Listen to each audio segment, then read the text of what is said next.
Coming up in our newscast tonight. Seoul's Finance Ministry plans to inject billions of dollars in 10 major projects. They include culture, health, tourism, urban regeneration, renewable energy, as well as ways to lower fine dust levels. During a recent interview, Washington's National Security Advisor covered a lot of topics, including another visit to Pyongyang by the U.S. top diplomat. However, the State Department's stance is there's nothing confirmed yet. Samsung plans to set aside over $160 billion for the coming 3 years in various sectors to aid job creation and support emerging sectors. Their investments will focus on fields crucial to the fourth industrial revolution. News Center begins now.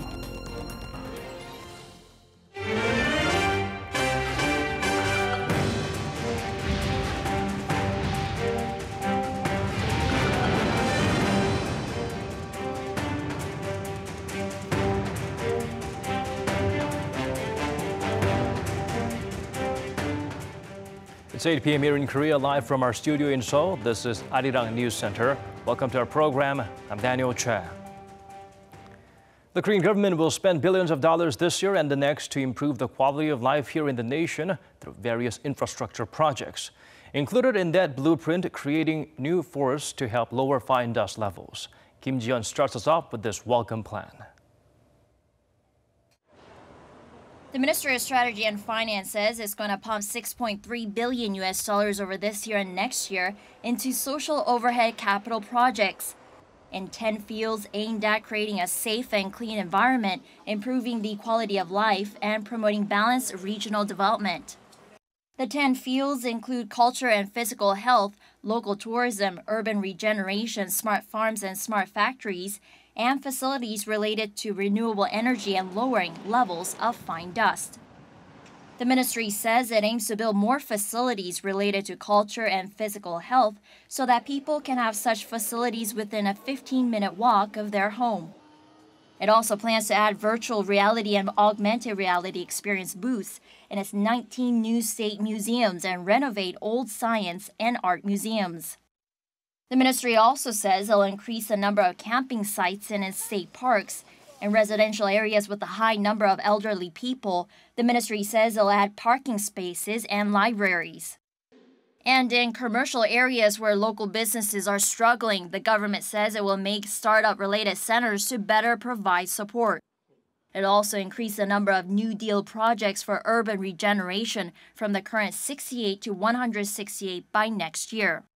Some of the projects will be tailored to different regional needs, such as building ICT infrastructure that can improve the livelihoods of farming and fishing villages, and can lead to the development of smart farming. In order to improve local air quality, the ministry says it will create 7 new forests, each nearly 6,500 square meters in size, to help reduce fine dust levels. The ministry says it's also building an additional 1,070 charging stations for electric vehicles and 20 new charging stations for hydrogen-powered vehicles by next year. Last but not least, the ministry says it will acquire more land to install solar power panels that will help create 100 megawatts of electricity. Kim Ji-yeon, Arirang News. A couple of complexes dedicated to providing greater support to startups have been launched in the nation so far. A brand new one will be built in Seoul as part of a grand plan to form clusters that can generate a synergy effect for innovative growth. Kan Young-woo gets us better acquainted with this upcoming incubator. The Ministry of Strategy and Finance laid out plans to build a third startup complex in Seoul's Mapo district in a bid to further boost promising local startups established by founders under the age of 40. The new startup complex is the third of its kind in Korea, following the one in Taeranno in Seoul's Gangnam-gu district and the one in Pangyo Techno Valley in Gyeonggi-do province. Through its Mapo Startup Incubator, the ministry expects some 300 local startups that have been established in the last 7 years to move into the complex starting October next year.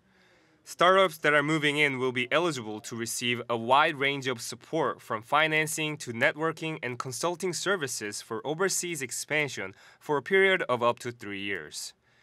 The ministry says the complex will be located near Mapo's Gov't station, where the Korea Credit Guarantee Fund Mapo office is currently situated. The 20-story building has a total floor space of 36,300 square meters, making the new startup campus the largest in Korea and on par with the Station F startup campus in Paris. The ministry says the Mapo district, where the new startup incubator is to be built, is also near the college campuses of Seoul's Sinchon area and the city's financial hub of Yeouido. The location will make it easier to offer courses on how to build startups, as well as setting up fintech research labs for strengthening cooperation with other businesses. Kanyong-woo, Arirang News. Samsung is looking to set aside billions of dollars to support various sectors in the nation. The goal is to help create jobs for youths and provide needed boost to future businesses at the heart of the fourth industrial revolution. Subobin zooms in on the tech titans' investment plans. Samsung Group announced on Wednesday that it plans to invest 160 billion US dollars over the next 3 years, with $110 billion of that investment to be allocated in Korea. $5 billion of that investment will be focused on emerging industries such as AI, fifth-generation networks, and biotechnologies. Samsung also said it will directly hire around 40,000 people over the next 3 years. The company usually recruits between 20,000 and 25,000 new workers over that period, but plans to employ an additional 20,000 employees to help create youth jobs and make a smooth transition to the 52-hour work week. Samsung will also work closely with the Ministry of Small and Medium-Sized Enterprises and Startups to invest $98 million over a 5-year period to help 2,500 companies adopt smart factory solutions, which could help create about 15,000 jobs over the next 5 years. 서보빈, Arirang News.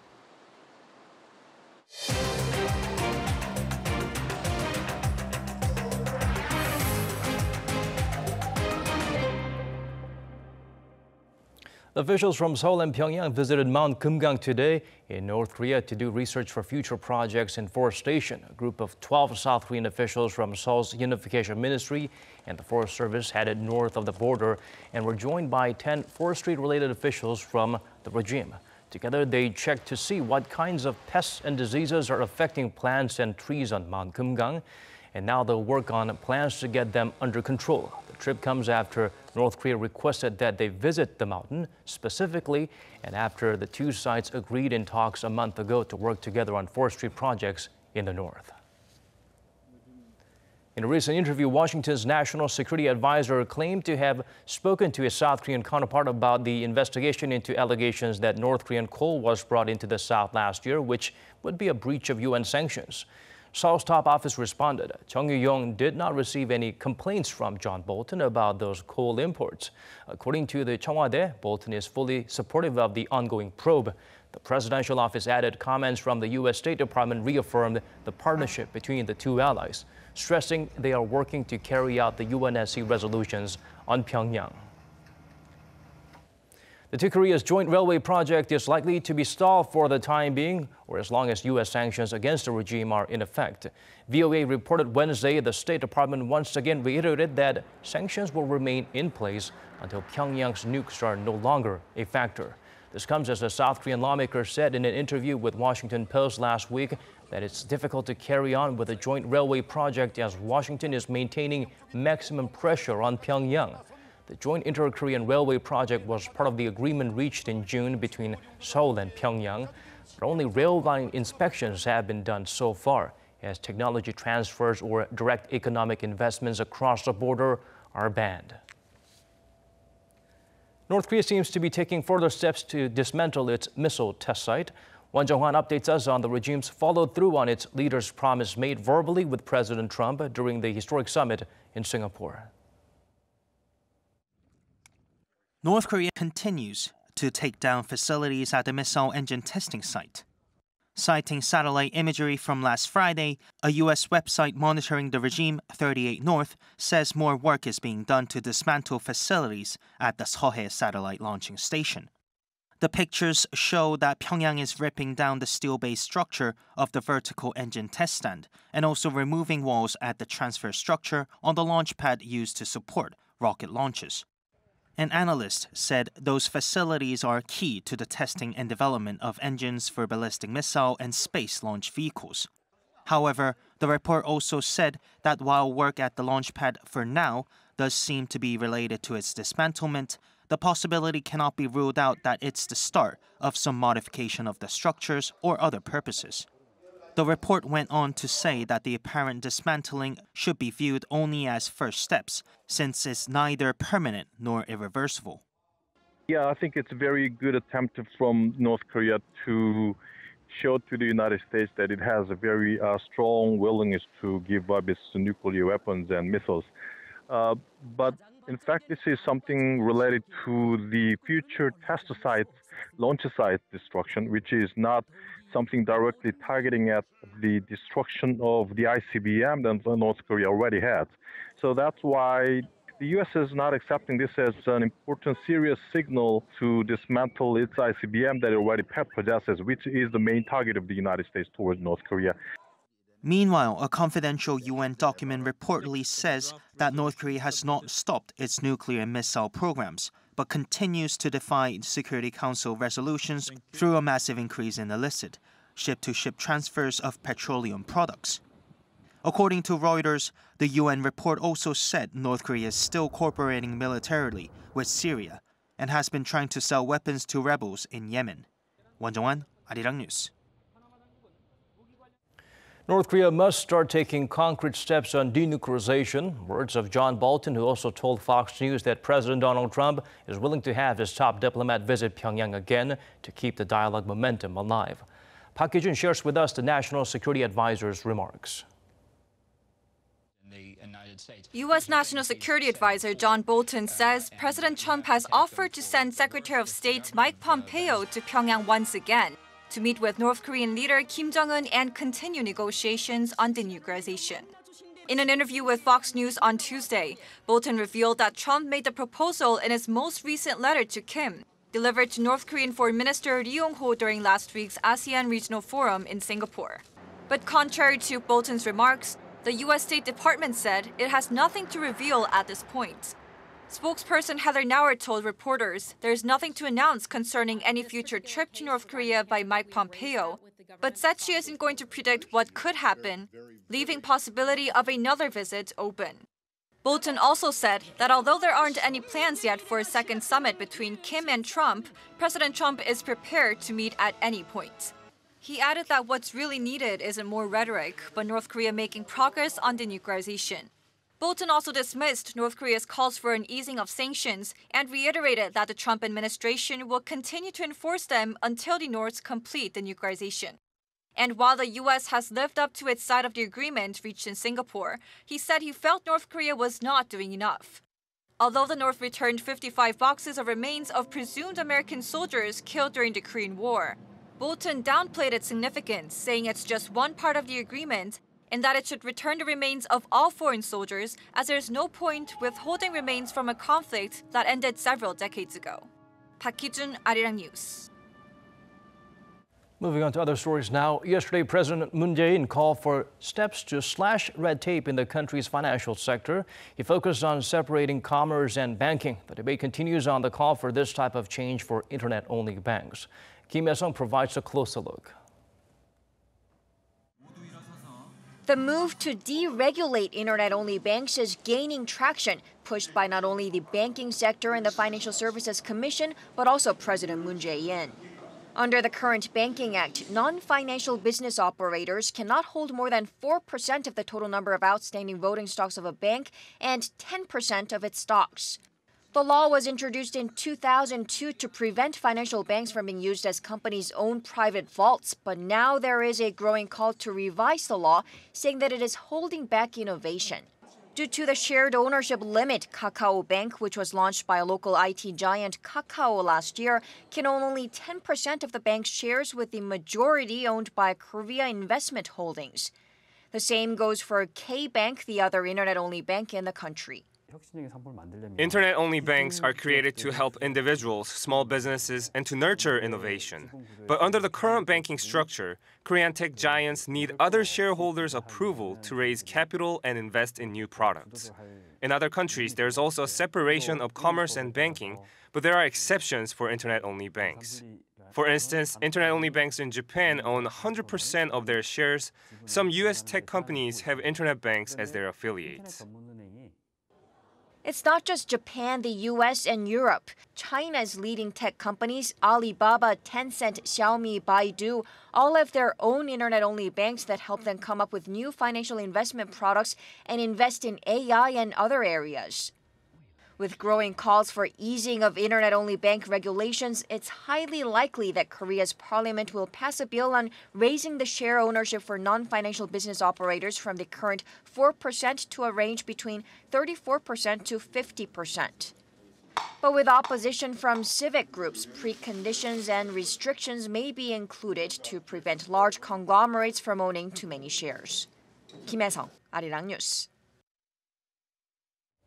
Turning our attention to the ongoing trade war between the U.S. and China now. Washington plans to impose 25% duties on another $16 billion worth of Beijing's imports. Ko Roon-hee has the latest on the two superpowers' tariff tit-for-tat. The United States has stepped up its trade war with China by announcing a new round of tariffs. According to the U.S. Trade Representative's office on Tuesday, $16 billion worth of Chinese imports will be subject to 25% tariffs starting August 23rd. The office said the move is part of the U.S. response to China's unfair trade practices related to the forced transfer of American technology and intellectual property. The fresh tariffs will apply to 279 items. The new list covers products such as semiconductors, electronics, plastics, and railway equipment. Some U.S. industries have expressed disappointment at Tuesday's decision. The Semiconductor Industry Association said in a statement that tariffs imposed on semiconductors imported from China will hurt American chip makers because China is one of the biggest buyers of U.S. chips. The escalating trade conflict between the world's two largest economies has seen the two sides impose tariffs on $34 billion worth of each other's goods. They appear far from a resolution, and according to U.S. local news outlets, the USTR is reviewing the 10% tariffs on a further $200 billion of Chinese imports, and is considering raising the rate to 25%. Ko Roon-hee, Arirang News.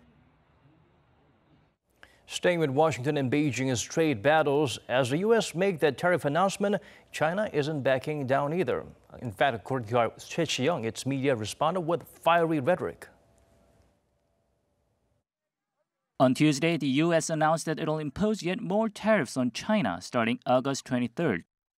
The U.S. Trade Representative said they will apply to $16 billion worth of Chinese goods at a rate of 25%, provoking a fiery response from Beijing.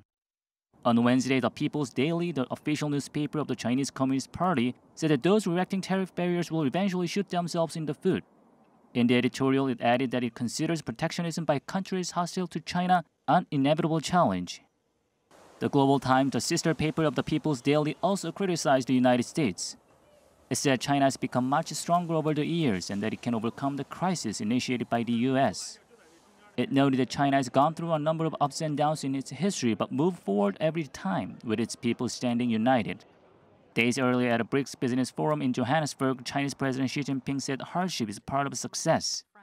Now the Chinese media are also trying to unite the people in the face of what could be a prolonged feud. Choi Si-young, Arirang News. Seoul's Defense Ministry announced plans to curtail the current level of vehicle support to the nation's generals by more than 50%, a specific follow-up measure to the Moon administration's defense reform drive unveiled last month. Currently, all generals are provided with vehicles with military drivers, but starting this November, the automobile support will be changed in accordance with the general's roles and functions. Priority will be given to those with commanding roles directly related to maintaining combat readiness. The M&D estimates around $4.2 million will be reduced annually with this measure. Also, the ministry plans to introduce an active use of military drones from the year 2024. Trial tests will be conducted with about 10 transportation drones to be acquired later this year. Korea is taking certain measures to become less dependent on plastic. The Environment Ministry began carrying out random inspections in coffee shops and fast food chains to make sure they are complying with new regulations designed to help reduce the use of such products. For details, let's turn to our Hong Yu. When you order a drink in a coffee shop, the staff will ask you, 고객님 환경 보호를 위해서 드시고 가시면 먹을 잔 괜찮으세요? 네, 괜찮아요. If the staff give you a drink in a disposable plastic cup without asking first, the coffee shop will be fined up to $1,800. Inspections began on August 2nd to check that staff are informing customers of the new regulations and are asking whether consumers want their drinks to go. And it's already led to some changes. The usage of mugs and glass cups has increased a lot thanks to our customers' cooperation. Out of 3 billion plastic cups used in our country each year, about 1.5 billion can be reused with this regulation. But the regulation has caused some confusion as well. For example, the use of paper cups were not included in the regulation. Paper cups were not included in the regulation because they should be recyclable. But in fact, these paper cups are coated with plastic, so it cannot be recycled. Even more, for small coffee shops that only have few employees and depend on the fast circulation of mugs, this regulation could hit their profit margin. Our customers are usually office workers who come in at a similar time, so to provide them all with drinks in reusable cups, we need to buy more cups, and it's hard to wash all the cups because we don't have enough employees. Practically, we have to hire more staff. Despite such problems, there is still hope that the regulations will reduce plastic waste. The regulation existed since the early 2000s, but it hasn't been put into practice. And to start this all of a sudden will lead to confusion even if the guidelines are well made. What is important now is the cooperation between the shops and the local governments to build trust. And to do that, the local government must give a grace period to the owners to help them adapt to the regulation. Hong Yu, Arirang News. Last Wednesday, the country sizzled under extreme heat as the mercury peaked to its highest level in over a century. Still this week, the hot and humid conditions continue even after the sun sets. Kim Da-mi turns the spotlight to how the sleepless tropical nights are affecting Koreans. Citizens taking late-night walks or munching on snacks well past sunset. These scenes are not hard to find this summer. Nighttime temperatures across the country have continued to hit record highs amid an extended heat wave, keeping people awake at night. According to the Korea Meteorological Administration, residents of Yeosu City have experienced 21 consecutive tropical nights where the temperature doesn't fall below 25 degrees Celsius. In fact, the lowest nighttime temperature in Yeosu during that period was 28.1 degrees Celsius. Seoul citizens have also had tropical nights for 18 consecutive days. The weather agency says that cloud cover is preventing the heat from leaving the country, leading to night after night of temperatures above 25 degrees. So people across the country are discovering and enjoying their own ways to beat the heat even after the sunset. Here in Seoul, people are flocking to Cheonggyecheon Stream and the Hangang River parks to cool down. And indoor activities with air conditioning, such as going to the movies, are also popular. The weather agency says such tropical nights will continue for a while longer. Kim Da-mi, Arirang News.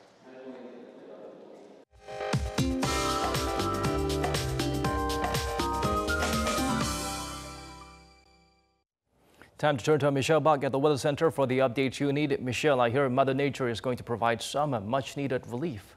Daniel, most regions except Jeollado and Chungcheongnam, the provinces can expect between 10 and 60 millimeters of rain. But once the rain clouds develop strongly, some regions could even receive up to 100 millimeters of precipitation tomorrow. So those of you enjoying your vacation by the streams and creeks should pay extra attention to the forecast tomorrow. Now, due to the heavy showers, temperatures will drop temporarily. Seoul, which has been exceeded up to 35 degrees today, is expected to see the same reading as Pyongyang and Beijing tomorrow. The nation will experience another tropical night with Seoul waking up to 27 degrees Celsius. And under high humidity levels, Seoul will top to 32 degrees Celsius in the afternoon, as for Gwangju peaking up higher at 36 degrees. After the temporary drop in the mercury tomorrow, Seoul's highs mix back up on Friday under the continuing shower, of course. And in fact, these steamy conditions are expected to linger until the mid-August. I'll leave you with the weather conditions around the world.